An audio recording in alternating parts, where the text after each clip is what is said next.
Good morning sir and good morning to everyone. देखिए, दो report आई है आज स्विगी और जोमेटो पर, इटर्नल पर। इनफैक्ट बर्स्टिन और मैक्वेरी की रिपोर्ट आई है। इंटरेस्टिंग चीज़ ये है कि बर्स्टिन काफ़ी पॉजिटिव है दोनों स्टॉक्स को लेकर, वहीं मैक्वेरी थोड़ी नेगेटिव है। अब कारण क्या है वो समझ लेते हैं। तो बर्स्टिन ने माना कि एआई से जो कस्टमर है उनको बड़ा फ़ायदा होगा चूज़ करने में, साथ ही शॉपिंग करने में, लेकिन एआई एप्स जो है वो खुद डिलीवरी नहीं चलाएंगे। तो जाहिर तौर पर उन कंपनीज को फ़ायदा होगा जिनका अच्छा वेयर हाउस है और डिलीवरी नेटवर्क जो है वो काफ़ी मजबूत है।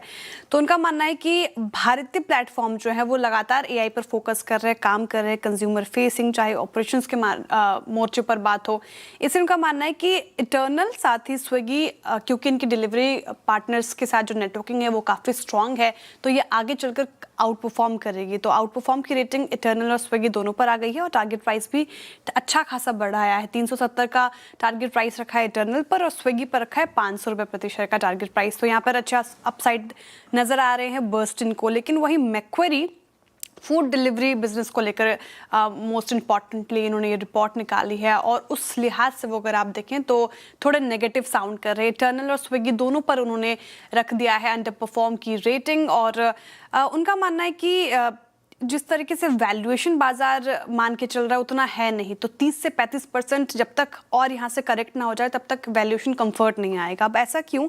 तो उनका मानना है कि पहले तो जोमेटो और स्विगी की उन्होंने तुलना की। उन्होंने कहा कि टेक रेट जो है, यानी कि जो कमीशन लेती है कंपनी रेस्टोरेंट प्लेटफॉर्म से, उसमें अगर आप देखें तो जोमेटो 150 बेसिस पॉइंट्स ज़्यादा लेती है स्विगी के कंपैरिजन में, और जोमेटो का मार्जिन 6% है, वहीं स्विगी का 5%। फूड डिलीवरी वैल्यूएशन देखें तो 12 से 14 बिलियन डॉलर की यहाँ पर नज़र आती है। लेकिन इतने चीज़ होने के बावजूद उनको वैल्यूएशन कंफर्ट नज़र नहीं आ रहा है, इसलिए थोड़ा नेगेटिव साउंड कर रहे हैं वो। जो भी है पॉजिटिव है सर। इनफैक्ट सीएलएसए पिछले कुछ सत्रों से जो रिपोर्ट, कल भी जो मैंने रिपोर्ट पेश की थी वो काफ़ी पॉजिटिव थी।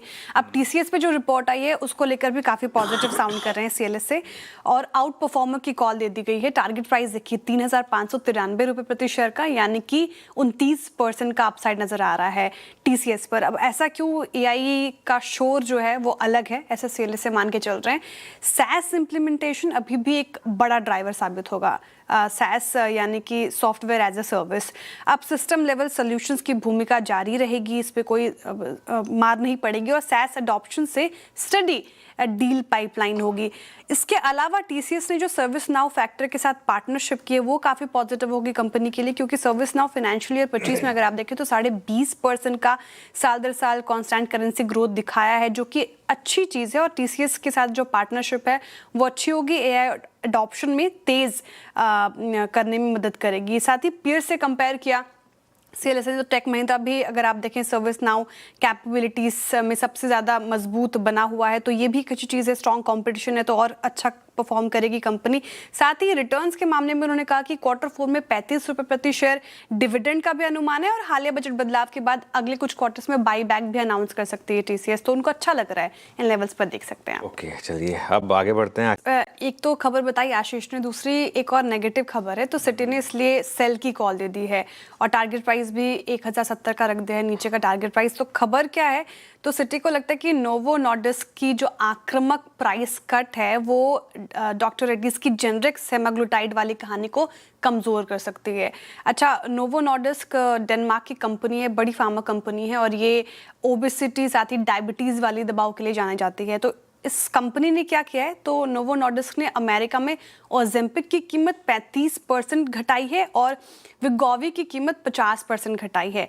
लेकिन अब इंटरेस्टिंग चीज़ ये है कि दोनों दवाओं में सेमाग्लूटाइड होता है, सेमाग्लूटाइड बेस्ड दवा है। तो डॉक्टर रेड्डीज़ के लिए नेगेटिव ये हो जाता है कि क्योंकि डॉक्टर रेड्डीज़ को उम्मीद थी कि जेनरिक सेमाग्लूटाइड से बड़ा मौका मिलेगा। अब जैसे प्राइस कट हुआ है तो जेनरिक की जगह बनाना थोड़ा मुश्किल हो जाएगा, इसलिए ये बड़ा नेगेटिव देख रहे हैं सीएलएसए की तरफ से। और 5,436 रुपये प्रति शेयर के टारगेट प्राइस आए हैं।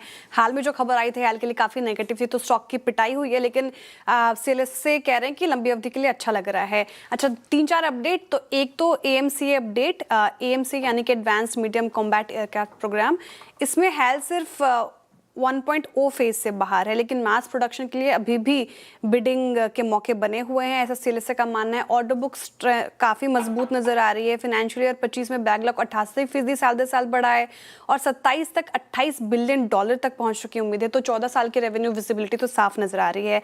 हेलीकॉप्टर बूस्ट से बड़ा फायदा मिलेगा, गवर्नमेंट अप्रूवल भी मिल चुका है। $3.6 बिलियन का हेलीकॉप्टर ऑर्डर है, तो 27 की भी रेवेन्यू विजिबिलिटी नजर आ रही है।